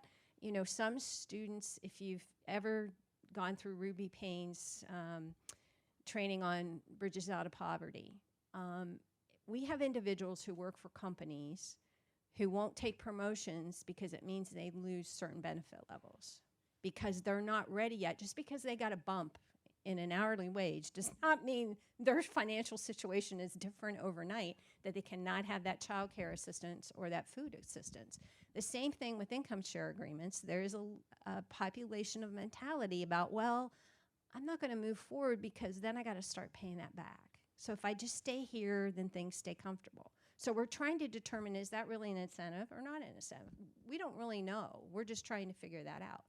And then when you have a public institution versus a private institution is making a profit. They're able to create revenue. In public, taxpayer money is funding that student's journey. So if they never pay it back, how does that begin to upset the balance of what we're able to offer to other students? So we have to begin to figure some of that out. It's just new and different. I don't think it's a bad thing. Purdue has it really focused, I believe, on their engineering program. I might be wrong about that. But they're looking at it, I think, as a way to create diversity in that engineering space by providing people a funding source they never could have had, and it's probably helping them draw in a more diverse population into that program. So that's something to think about with those two. But we are certainly looking at those among a whole bunch of other options on how do we get at this both from a debt perspective, but also how do we open up education to more people and make it more equitable access through having those kind of funding streams. This is really an extension of that question. And Courtney, you talked about systemically we have to change some things. Can we talk about K through 12 and specifically how you, Cheryl, think about K through 12 as a feeder system, and systemically are there things that should change there for public education? That was for sure. Okay. So, K through 12 has been tremendous partners with us. We have a Columbus Compact where the superintendents, as well as the college presidents in our community, meet together and try to come up with, okay, what are our barriers? How do we help our students navigate those? We don't have a workforce without K-12 folks. So if K-12 doesn't get to post-secondary or credentialing of some kind, they don't get into our communities and they don't have the sustainable wages that they need to move forward. And so really intensifying our work with K-12, JP Morgan has been great in this, on how do we look at and putting work-based learning in more programs? How do we look at these classes and how they connect and get people through faster? I used to work at the Department of Higher Ed, and I'm actually quite ashamed to say that I had phone calls from people who took education in the state of Ohio, and they had 230 credits, no degree. How can somebody be on someone's campus and not get to a degree after that length of time? And that's where the mentoring, the advising, you have to have career maps for students. When you come in the door, these are the classes that get you to X, and here's the time frame. So you can't just blow off that class because it's at 4 o'clock and it's going to interfere with something else. You've got to take it now, otherwise your whole cadence is messed up. So how do we look at those integrations? And I think the really big thing is career awareness. I mean, students in K-12, they only know what that individual that's helping them talk about careers knows about careers in the community. And there's no way one person can know it all. And we're not providing a good system of support as a community to give our K-12 partners materials to tell their students, here's what occupations look like here. And that's a space that we are trying to work on with JP Morgan, with other partners, on how do we get into that career awareness in a way that's meaningful for K-12 and gets them focused a lot earlier. I didn't have any help. I grew up in Southeast Ohio. My parents had high school diplomas. Well, one did not. And they really didn't think I needed to go to college because they wanted me to stay in our local community. And so when you look at that, if I didn't have exposure to other people who were in business, my neighbor ran a bank. He had a job for me in the summers, and I got exposed to all kinds of careers. If I hadn't had that chance, I don't know where I'd be right now. And so that is so important in getting our K-12 partners and helping them. Sorry. So K-12, this is an area of great interest of mine. When I was a researcher, the research that I led was looking at the implementation, spread, and sustainability of innovation within K-12. a very old, archaic system that was built long ago. We have summers off because of farming, right? And my kids don't farm in the summer. They live in Dublin. I will tell you, over the last 2 years, a bright light was shown on the inequities within the educational system, not just here, but everywhere. I am lucky that I live in Dublin and my kids go to Dublin City Schools. If you looked at the rollout of online and hybrid learning around just our region alone, it was not surprising, but it was intensely mortifying in every district, how hard it was that everyone transitioned and how some school districts who were already behind were left behind even more. And it didn't even have to do with teachers who weren't prepared to teach. It was everything from broadband access to technology to digital literacy, right? It was about more than just education. It was about having parents that are frontline workers. I'm a single mom. I'm at home with, at the time, a second and fourth grader, doing my job from one room. My kids are in the other. Every time Google Classroom crashed, my second grader would come in and throw her Chromebook on my thing. And so here I am teaching a second grader persistence and grit, but I'm there. You think about the houses that didn't have that last year. When I think about the work that we at JP Morgan do, especially in our jobs and skills, when I think about the work that the community has, I think about my two big things are housing and education, right? We really have to think every year, every August, Columbus City Schools closes down a handful of schools because it's too hot and they don't have AC. That never happens in Dublin. We have AC in every one of our buildings. They never close. I mean, there are great organizational, operational, systemic issues within the educational systems. And this isn't to pick on Columbus City Schools, because they are doing great work and they are sitting at tables having conversations about redesigning the institution on behalf of students so they graduate with more than just a high school diploma. But this is a very sticky, tricky subject. And when we think about the business community and what can you do, we have to figure out it. Gone are the years where our only responsibility with education was to send our kids and maybe host an intern every now and then at our company, right? We have a student population that has basically not had real formal education for a year-ish plus, depending on your district. And this looks different for a senior not having that versus a third grader who's learning how to read, right? The long term, as I look at Kenny down here and we think about the long-term economic impacts, the researcher in me wants to do a longitudinal study on every single student within all of these school districts and think about, like, how is this going to impact the community in the next 5, 10, 20 years unless we do something about it, right? Learning loss is huge. We have to think innovatively. We have to look to change systems, archaic old systems that have lots of barriers and constraints to change. But it is imperative, and I do believe that one of the keys to this is our business community coming together and leaning in with the education officials to figure out what to do. Once again, I have a housing issue. Courtney, you gave the example of working from home as a single mom with 2 children. But they were in a different room with their own IT, with their own equipment. And so that worked for your household. But imagine being it worked a lot better for your household than, say, someone who has 2 children, single mom. Maybe she's a frontline worker, or maybe she isn't, but she doesn't live in a house where she can separate children. So I have 2 young adults. My son graduated in 20 during the pandemic, and we decided on a gap year. Best thing for him, he's one of those kids who can't do virtual.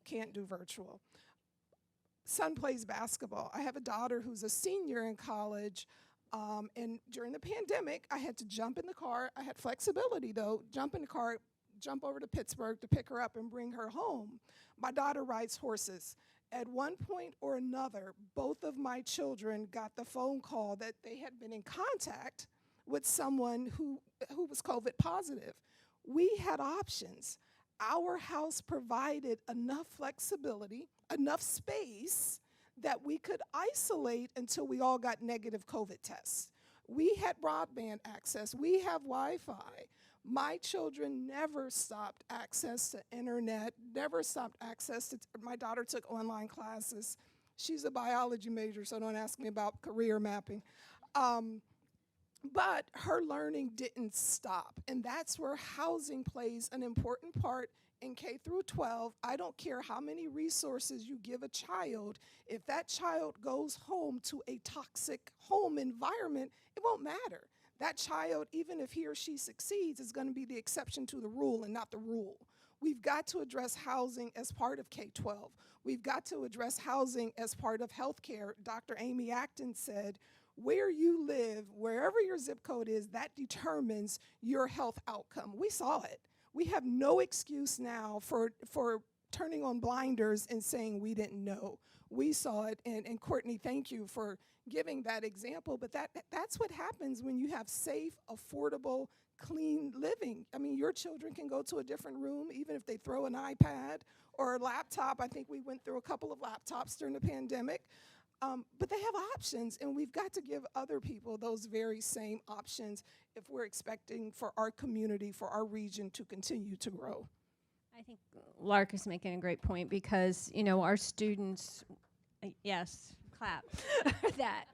I mean, in the surveys we did with our students, they talked about the fact, I have no place conducive for learning, therefore I have to check out for a while. I just don't have a space. I have no quiet, I have no access to technology. You know, my husband and I just did a drive through Vermont, and we stopped at a very nice service area. We went in, and there was a gentleman there, a young kid, working on his laptop. And we went back through that same service area about 5 hours later, stopped to fill up and get gas and go on our journey, and he was still there. So being the extroverted, nosy person that I am, I went up to him and said, can I just ask you, we were just through here, and you're still here working. And he said, well, I'm in school. This is the only place I can get internet access. I mean, imagine sitting in a service area for at least 5 hours, and he was there before I got there. But the grit that it takes for that person to try to get through their education because they can't access it in their zip code. Making these things equal is key to us having the workforce and the growth that we need for everyone. And housing. But, you know, we're a part of the J.P. Morgan Chase Pro Neighborhoods. We didn't get a grant, but we committed, I think, $12 million in Linden. But we saw programs where renters can get assistance with rent so that they're not evicted, where homeowners could get assistance with mortgage payments so they're not foreclosed on. But in certain neighborhoods, and I'm just going to use Linden as an example because we are committed over there, and we're in a program together. If you don't have a computer and you don't have access to the internet, how can you ever submit the information online? So we've got to start addressing these systemic problems if we're going to continue to grow as an economic community. Great. Thank you so much for all of those answers. Great conversation. We're going to wrap it up here, and we're going to close, and I'm going to turn it over to Felicia Wilson.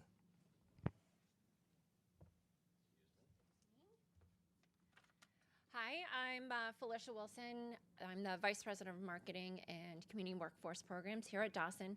Please join me in thanking our panelists and our keynote today. Our community is lucky to have such committed leaders who are continuing to push our region forward, so thank you. I also am very excited to thank all of you who are with us today, including the hundreds who are joining us at our summit virtually. As a workforce solutions company, we know that this is the toughest hiring environment that we've seen in many, many decades. And Dawson is proud to serve as the employment experts. We have been for over 75 years.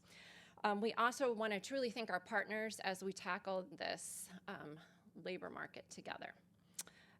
After hearing all this meaningful insight and really initiatives in action today, I hope you all join me in the excitement as we come together to serve our community and really embrace our region's workforce. So thanks again to all of you. Look forward to hosting a third program in 2022, and have a great day.